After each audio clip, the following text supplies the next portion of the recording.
tempat itu mustajab. Memang tempat itu kalau berdoa di situ tempatnya mustajab. Orang kalau berdoa di situ dikabul, diijabah apa yang jadi hajatnya, apa yang jadi.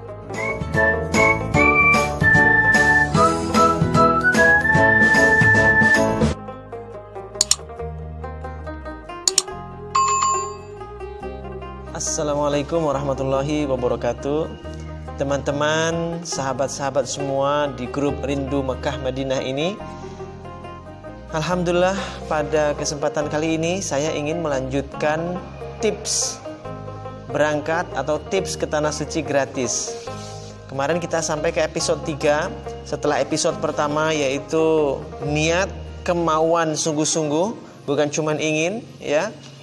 Kedua, ada visualisasi tipsnya. Mungkin nanti yang belum baca bisa dibaca di postingan sebelumnya apa itu visualisasi. Yang ketiga, tips bisa berangkat ke Tanah Suci gratis adalah berdoa dengan sungguh-sungguh. Kemarin kita sudah bahas tentang doa. Nah, ini kita lanjutin. Berdoa itu sebaiknya kita itu memiliki langkah-langkah cara-cara berdoa yang mustajab. Bagaimana caranya doa kita mustajab? Bagaimana caranya? Pertama, doa yang mustajab itu harus pintar. Satu, cerdas dalam memilih tempat. Ingat, cerdas memilih tempat. Memang tempat itu mustajab. Memang tempat itu kalau berdoa di situ tempatnya mustajab. Orang kalau berdoa di situ dikabul, diijabah apa yang jadi hajatnya, apa yang jadi permintaannya. Loh, di mana tempat mustajab itu? Tentu tempat paling mustajab adalah di Tanah Suci, yaitu di Mekah, di Madinah. Di Mekah itu ada di daerah Arafah, ada di Mina, atau di sekitar Ka'bah, ada di sekitaran putaran Ka'bah itu, ada di Hajar Aswad, ada di Bi'ru Zamzam, sumur Zamzam, ada di Multazam, antara batu Hajar Aswad dengan pintu Ka'bah itu namanya Multazam. Itu tempat mustajab. Nabi sering berdoa di situ, menempelkan pipinya ke dinding Ka'bah, meletakkan tangannya begini, ditempelkan gitu. Itu tempat mustajab. Di belakang makom Ibrahim yang seperti kurungan ayam itu atau kurungan burung itu, di dalam itu ada batu tempat berpijaknya Nabi Ibrahim. Kita sholat menghadap Ka'bah tapi di belakang makom Ibrahim. Jadi menghadap ke makom dan ke Ka'bah, ya. Satu garis gitu. Itu tempat mustajab. Di mana lagi? Di Hijr Ismail yang seperti tapal kuda di Ka'bah itu, ada seperti lingkaran, setengah lingkaran tapal kuda. Di dalam situ itu tempat mustajab. Karena apa? Hijr Ismail itu dulu tempatnya di dalam Ka'bah. Cuman karena Ka'bah itu mengalami pengecilan, penyempitan, sekarang Hijr Ismail ada di luar Ka'bah, dulu di dalam. Maka berdoa di situ, sholat di Hijr Ismail itu sama dengan sholat di dalam Ka'bah. Di mana lagi tempat mustajab? Di atas Bukit Sofa dan di Bukit Marwah. Itu tempat-tempat yang mustajab. Dan di seputaran area tawaf itu Masya Allah luar biasa. Loh, tapi kan kita belum berangkat ke sana. Ini kan kita pengen doa supaya bisa berangkat ke sana. Masa sudah doanya di sana? Gimana ceritanya? Baik, ini bagi orang yang berkesempatan sudah berangkat. Saya share, saya berbagi informasi. Itulah tempat-tempat mustajab untuk berdoa. Kalau kita sudah dikasih rezeki berangkat ke sana, cari tempat-tempat itu, kita berdoa minta anak, minta pekerjaan, mungkin minta jodoh, mungkin minta macam-macam boleh. Tapi jangan lupa permintaan yang paling penting adalah minta supaya dosa-dosa kita diampuni, minta supaya kita diberi keistiqomahan oleh Allah, kebahagiaan batin, kebahagiaan lahir maupun batin, itu yang paling penting. Baik, sekarang bagaimana kalau kita kan belum berangkat ke sana? Nah, kita doa di tempat mustajab mana yang nggak di sana, sehingga kita doa di tempat itu kita bisa berangkat gratis ke Tanah Suci. Ada tempatnya, yaitu di mihrab. Apa itu mihrab?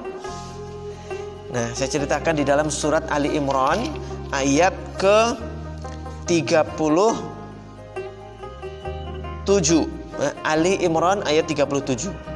Maka Allah menerimanya dengan penerimaan yang baik, membesarkannya dengan pertumbuhan yang baik, yaitu menerima Maryam, ya, dipersembahkan oleh orang tuanya, diberikan kepada Allah, ya, untuk supaya menjadi hambanya Allah, mengabdi gitu, hanya untuk beribadah kepada Allah di masjid, ya.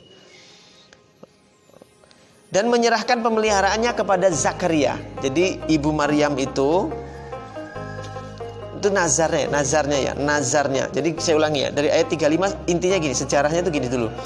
Ingatlah ketika istri Imran berkata, "Ya Tuhanku, sesungguhnya aku nazar kepadamu, janin di kandunganku ini kelak menjadi hamba yang mengabdi kepadamu." Jadi nazarnya adalah kalau punya anak ini tak suruh jadi ahli ibadah saja, pokoknya hanya ibadah saja kepadamu. Maka terimalah nazarku, sungguh engkaulah yang maha mendengar, maha mengetahui. Maka dia betul-betul akhirnya hamil tuh ya, melahirkan perempuan ya, seorang perempuan yang kemudian diberi nama Maryam. Nah, saya lanjutkan. Akhirnya diserahkan kepada Nabi Zakaria.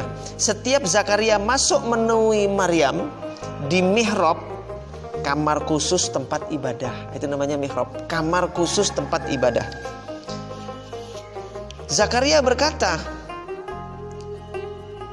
Zakaria masuk menemui Maryam di mihrab, dia mendapati banyak makanan di sampingnya Maryam. Dia berkata, "Ya Maryam, dari mana engkau dapat makan makanan ini?" Maryam menjawab, "Itu dari Allah. Sesungguhnya Allah memberi rezeki kepada siapa yang Dia kehendaki tanpa perhitungan." Di situ Nabi Zakaria berpikir, ini ibu atau bunda, bukan bunda Maryam, karena dia belum punya anak waktu itu ya, masih gadis gitu ya, dalam arti belum melahirkan Nabi Isa. Ini Maryam ini setiap hari berdoa di mihrab, dan banyak makanan dari surga, dari Allah itu diantarkan langsung ke situ. Yang mengantarkan rezeki kepada Maryam adalah malaikat. Malaikat yang mengantarkan makanan ke mihrabnya Maryam. Di situ Nabi Zakaria berpikir, berarti mihrabnya Maryam ini, tempat ibadah khususnya Maryam ini, tempat yang sering malaikat keluar masuk. Berarti tempat ini tempat yang luar biasa. Maka di ayat ke-38 surah Al-Imran, Nabi Zakaria di sana diceritakan, di sanalah Zakaria pun berdoa kepada Tuhannya. Ikut-ikutan doa di situ di mihrab, pinjem mihrabnya Maryam. Dia berkata, "Rabbi habli min ladunka dzurriyyatan thayyibah innaka sami'ud du'a." Nabi Zakaria minta anak. Kenapa Nabi Zakaria minta anak? Karena Nabi Zakaria itu sudah sepuh, sudah tua, istrinya pun sudah tua, istrinya pun mandul, tidak punya anak. Tapi kepengen sekali punya anak. Dia minta anak di mihrab. Nah, kemudian para malaikat memanggilnya. Ketika dia berdiri melaksanakan sholat di mihrab, Allah menyampaikan kabar gembira kepadamu dengan kelahiran Yahya. Nanti kamu punya anak ya Zakaria, namanya Yahya. Punya anak namanya Yahya. Yang membenarkan satu kalimat atau firman dari Allah, panutan, berkemampuan menahan diri dari hawa nafsu, dan seorang nabi di antara orang yang soleh. Zakaria menjawab, "Ya Tuhanku, bagaimana bisa aku punya anak? Aku sudah sangat tua, istriku pun mandul." Bayangkan nih, secara kedokteran medis gak masuk akal, secara ilmiah gak masuk akal punya anak. Sudah tua, istrinya pun mandul, padahal sudah menopause itu istrinya. Allah menjawab, demikianlah Allah berbuat apa yang Dia kehendaki. Nah, subhanallah nih. Jadi dari Al-Quran ini ada tempat mustajab, yaitu di mana mihrab. Antum, sahabat semua, bisa bikin mihrab di rumah, tempat khusus hanya untuk sholat, ngaji, zikir, ibadah. Nggak dipakai untuk bisnis, untuk packing barang, untuk kegiatan macam-macam, jangan. Di rumah siapkan ruangan khusus hanya untuk ibadah dan ibadah. Nah, doalah di situ. Pilihlah, cerdaslah dalam milih tempat yang mustajab. Salah satu tempat mustajab selain di tanah suci adalah di mihrab kita masing-masing. Di mihrab kita masing-masing, di rumah kita masing-masing, ya. Kalau di masjid tempat paling bagus mihrab ya ini tempat pengimaman, ya. Ini tempat imam. Nah, ini paling bagus ini, ya. Tempat paling bagus itu dibandingkan tempat yang lain, ya. Silahkan sahabatku punya mihrab masing-masing di rumah dipakai, lalu berdoalah, minta apa yang kalian sukai. Besok akan kita bahas lagi insya Allah. Cerdas, tips cerdas dalam berdoa agar mustajab, ya. Sekarang siapkan dulu tempatnya, kita praktekkan. Demikian, assalamualaikum warahmatullahi wabarakatuh.